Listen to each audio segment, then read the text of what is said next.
Здравствуйте, вы смотрите новости «Набережные Челны». Сегодня с вами Эльмира Гайнудинова. Я и мои коллеги подготовили для вас актуальную подборку новостей. Без благ цивилизации жители дома 703 Нового города остались и без горячей, и без холодной воды. О своих проблемах жильцы рассказали Эльмире Гайнудиновой. Син татарша сөйлеушесің Набережные Челны присоединились ко всемирной акции «Татарша диктант». С участниками пообщалась Лилия Гатина. Поделки со смыслом. Врач с 50-летним стажем изготавливает уникальные изделия из дерева. Подробности в сюжете Лисан Габдрашитовой. Остались без благ цивилизации. Коммунальная авария произошла в Челнах. В доме 703 Нового города часть жителей осталась без горячей воды, а часть лишилась еще и холодного водоснабжения. Что стало причиной и когда вернули воду? Ответы на эти вопросы озвучим в первом материале выпуска. Вот, наконец-то у нас появилась и холодная, и горячая вода. Теперь мы можем мыть посуду, готовить, кушать. Теперь и мытье посуды для Виктории Пакитько в радость. Испытание отсутствием воды длилось несколько дней. Жительница дома 703 переживает, что ситуация может повториться, поэтому решила перестраховаться. Страх присутствует после этой неприятной ситуации, поэтому вот, пожалуйста, ведро воды у меня также до сих пор стоит набранное на всякий случай. Если, не дай бог, что у кого-то опять случится авария. Авария произошла на 7-м этаже. Как объяснили ситуацию Игорю Черткову, якобы у него прорвало гофру в санузле, из-за чего затопило соседей с нижних этажей. Но даже после смены ситуация не изменилась. По словам жителей, именно он настоял на том, чтобы коммунальщики проверили трубопровод. Наконец-таки нашли причину, срезали чугунную трубу, сделали пластиковую трубу, поставили, то есть вот этот тройник, разводку, все поменяли и все перестало течь. А утверждали, что проблема в гофре в унитазе. В итоге сколько специалистов ставили неправильный диагноз, и это продлилось на 5 дней, ну почти неделю. Почти на неделю часть жителей дома 703 осталась без горячей воды, на несколько часов еще и без холодной. Коммунальщики отключили ее, чтобы не было потопа. У нас капало с потолка в туалете, потом с ванны начало капать. В один вечер вообще отключили и холодную, и горячую. Без предупреждения соседей, получается, квартирантов, никого не предупредили, просто отключили воду. Это просто катастрофа. Я не могу понять вот такого момента. Аварийная ситуация – это ситуация экстренная. Значит, она должна устраняться экстренно в тот момент, как она возникла. А какие могут быть тут выходные, какие могут быть праздники? Почему это все переносилось? Почему они не принимали меры в тот момент, как только им было сообщено о проблеме? О проблеме жители сразу сообщили коммунальщикам. Но в ответ услышали то, что их сильно удивило. Им сообщили, что водовозки не будет. Они говорят, у соседей берите воду. Некоторые даже по магазинам уже ходили за водой, не было холодной воды вообще. Тяжело было, конечно. Когда мы уже поняли, что не будет ни холодной, ни горячей воды у соседей, к нам вот начали приходить с ведрами, с тазиками.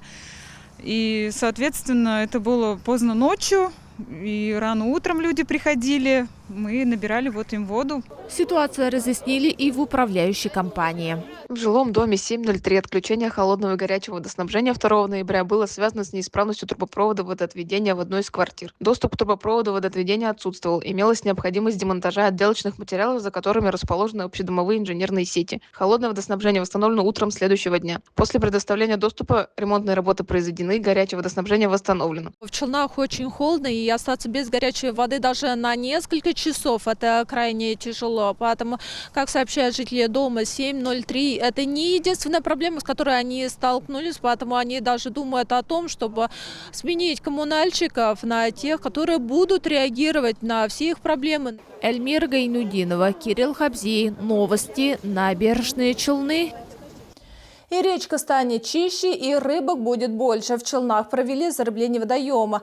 13 тысяч мальков стерляди выпустили в Нижнекамское водохранилище, недалеко от мечети Тауба. Температура воды в реке около 2-3 градусов. По словам специалистов, она комфортна для новых обитателей. Наша съемочная группа также приняла участие в выпуске стерляди на волю. Запуск молотника стерляди происходит очень быстро. Это компенсационное зарыбление водоема. Его осуществляют компании, которые в той или иной мере наносят ущерб водным биологическим ресурсам. Только в этом году в водоемы было выпущено более 3 миллионов мальков стерляди. Стерлядь считается у нас краснокнижным видом в Республике Татарстан. Ну и она Ранее в природе она могла подниматься, значит, с низовий рек сюда в Каму.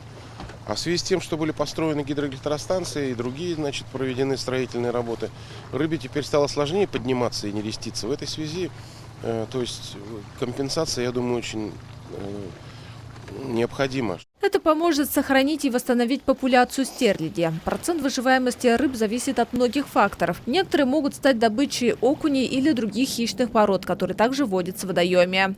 Эту стерлядь специально выращивали в питомниках Саратовской области для того, чтобы сегодня выпустить в Нижнекамское водохранилище. Кстати, выращивали ее на протяжении 6 месяцев, и рыба готова к самостоятельной жизни. Стоит отметить, что до Челнов она преодолела большой путь. Ее везли на протяжении 12 часов.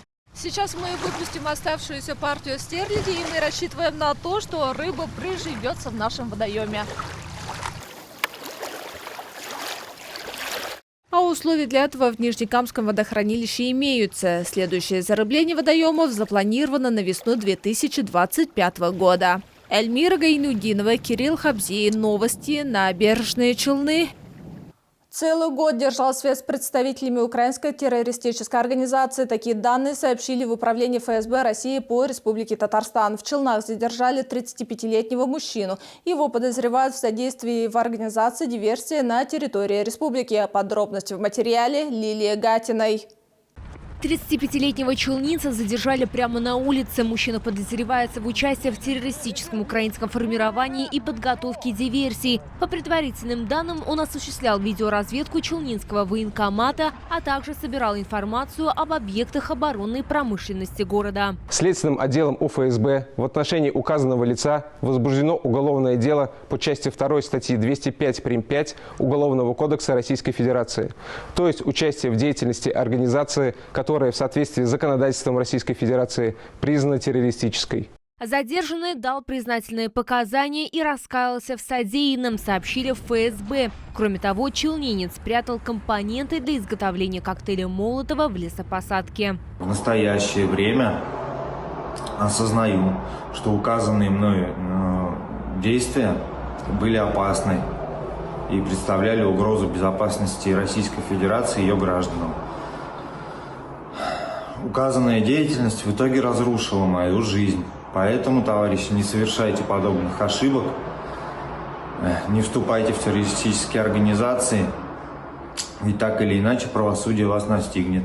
Как сообщили в пресс-службе УФСБ России по Республике Татарстан, в настоящее время проводятся следственные действия на установление всех обстоятельств произошедшего. Лилия Гатина, новости Набережные Челны. Боимся, что обрушится. С такой проблемой в нашу редакцию обратились жители дома 4103. По словам челнинцев, они боятся заходить в подъезд. Крыши свисают, штукатурка отваливается. На место выехала наша съемочная группа. Виктор Витушкин живет в 16-м подъезде. По его словам, потолок входной группы провис практически сразу после ремонта и в таком состоянии остается до сих пор. Сделан ремонт был где-то года полтора назад, но сделан некачественно этот ремонт, потому что везде стало все отсыпаться, вот покраска отлетела, значит, видите, шелушится. У подъезда потолок обваливается, у соседнего подъезда уже обвалился. Капитальный ремонт фасада дома 4103 был выполнен в 2019 году. Текущие работы проводились регулярно, говорят жители. Однако входная группа в подъезд может представлять опасность, возмущаются челнинцы. Вот скоро упадет, наверное, крыша здесь в подъезде. В соседнем подъезде вон уже упала. Надо тоже ремонтировать. Потолок на козырьке проседает. И это представляет опасность и жителям подъезда, в том числе и маленьким деткам, которые бывают, что без сопровождения родителей выходят. В любой момент он может отвалиться и упасть. Страшно заходить и выходить из подъезда, говорят жители дома. Иногда приходится стоять пару минут в ожидании открытия домофона. В управляющей компании о проблеме знают и обещают решить в ближайшее время. В 2019 году в доме 4103 был произведен капитальный ремонт фасада. Ремонтные работы будут выполнены по гарантийным обязательствам генеральным подрядчиком СК «Твой дом» в срок до 11 ноября 2024 года. В обслуживающей организации сообщили, что ремонтные работы уже стартовали. Лилия Гатина, Аида Зиганшина, Тимур Сафронов. Новости Набережные Челны. А сейчас впереди короткая реклама. Не переключайтесь.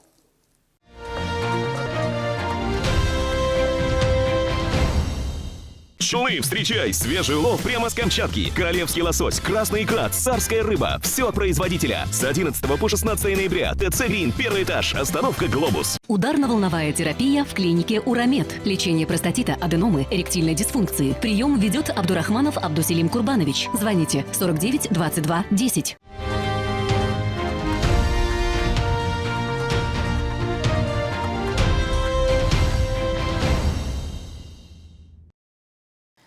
Вы смотрите новости, и мы продолжаем. Син Татарша Сюлешесингме. Челны присоединились ко всемирной акции «Татарша диктант». В ней приняли участие студенты, школьники, работники организаций предприятия, а также сотрудники исполнительного комитета. Вместе с ними свой уровень знаний татарского языка оценила и моя коллега Лилия Гатина. На часах 11:00, но вместо рабочих совещаний сегодня у сотрудников исполнительного комитета «Татарша диктант». В мероприятии приняли участие работники разных сфер. Я каждый год участвую в диктанте, и у меня оценки 5, потому что я не забыла школьные уроки. Вспоминаю перед диктантом какие-то правила и не волнуюсь абсолютно. Надеюсь, все будет хорошо. Сегодня свои знания по татарскому языку проверяет и помощник мэра Рамиль Халимов. В акции он принимает участие ежегодно. Я считаю, это очень важно для того, чтобы выразить отношение к татарскому языку. И считаю своим долгом каждый раз принимать участие. Зачитывала текст директор лицея-интерната номер 84 имени Галия Кыша Фердуса Аюпова. Участники написали отрывок из произведения известного татарского писателя Шарифа Камала «Матур Туганда». Это наш классик. Роман написался в 1925 году, но, несмотря на это, текст не трудный. Я думаю, все участники этой акции напишут все хорошо и вспомнят наших классиков. Акция проходит по всему миру. В Набережных Челнах татарский диктант написали около 20 000 человек. Результаты будут известны в течение месяца на сайте «Татарша диктант». Лилия Гатина, Сергей Бильданов. Новости Набережные Челны. Птичка на пеньке, герб Анголы, африканская девочка, рыбка. Челнинец Лев Апанаев создает изделия из дерева. Любовь к этому материалу у него с детства. Из каких видов дерева он изготавливает свои шедевры и чем они примечательны, узнала Ляйсан Габдрашитова. Вот многофункциональная полка. Лев Апанаев сделал ее из обычных лыж. На полках изделия из дерева, к примеру, карты страны Ангола. Вместо районов у них провинции, делится мастер. В Анголе он провел 2 года. В 2007 году поехал туда по работе. Более 50 лет Лев Николаевич трудился в медицине. Вот это сделанный эвкалипт. Это водяной знак на деньгах, на бумажных деньгах Анголы. Я спрашиваю, о чем думает этот товарищ? Он думает, как... Правильно ли я трачу деньги? Нужно туда ли или не туда ли? Ну так вот. Каждый имеет смысл. В коллекции мастера не только поделки, сделанные в Анголе. Также есть деревянные шедевры с настоящими рогами оленя и лося, принадлежности для бани. Изделия со смыслом Лев Апанаев создает из дуба, липы, ивы, березы. Материал для работы он находит на берегу реки Кама, на даче. К процессу создания изделий Лев Апанаев подходит тщательно, оценивает форму, размеры, для чего его можно использовать. Затем принимается за заготовки. Например, этой зимой он планирует сделать стул для старшей дочери. Рагулины, вот, допустим, 6 штук надо. Палочек так определенной длины, определенной толщины, потом их подогнать, потом соединить, потом, чтобы они не разваливались, чтобы устойчивые были. Потом есть морилка, так называемая, можно, вот они белые, а морилка будет как клен, допустим, коричневатого цвета. Чтобы изделия служили долго, Лев Николаевич покрывает их лаком. К одной и той же работе он может возвращаться не один раз, чтобы результат был качественным. Этот домик Апанаев Лев Николаевич сделал для своей дочери на Новый год и новоселье. Стены изготовлены из прутьев ивы, крыша из бересты. Она открывается, и внутрь домика можно положить ароматизированную свечку. Как видим, в окне светится нарисованная елка с игрушками, что создает праздничное настроение. Мастер дарит свои деревянные поделки родственникам и друзьям. Кроме того, у себя на дачном участке он организовал выставку своих необычных работ. Лейсан Габдрашитова, Кирилл Хабзей, новости Набережные Челны.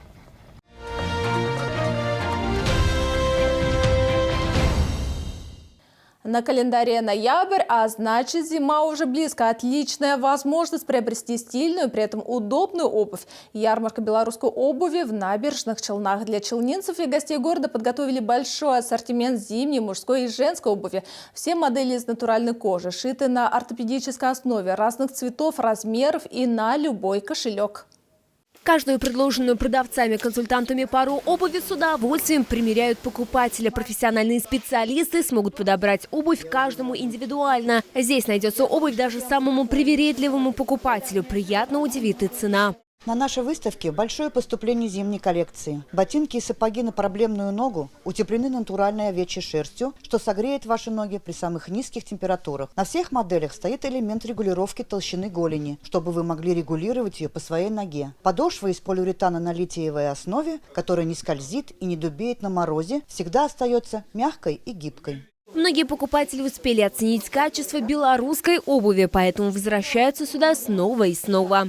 Здесь лучше, чем по магазинам ходить, там все такие жесткие какие-то. Здесь мы уже привыкли. Помимо белорусской обуви здесь можно приобрести турецкий текстиль, а домашних можно порадовать теплым пледом, одеялом и подушками. Представляем вашему вниманию подушку с микрогелевым наполнителем, который быстро восстанавливает свой объем после сна и обладает высокой воздухопроницаемостью. Это позволяет коже дышать и предотвращает накопление влаги. Материал подушки 100% хлопок, который не накапливает запахи и легко стирается. Подушка имеет среднюю степень поддержки, что позволяет ей адаптироваться под форму головы и шеи, обеспечивая оптимальную поддержку и комфорт во время сна. Выставка белорусской обуви работает с 9 до 18:00 по адресу проспект Мусаджалиля, 55Б, ТЦ «Центральный ряд», бывшее здание «Детский мир».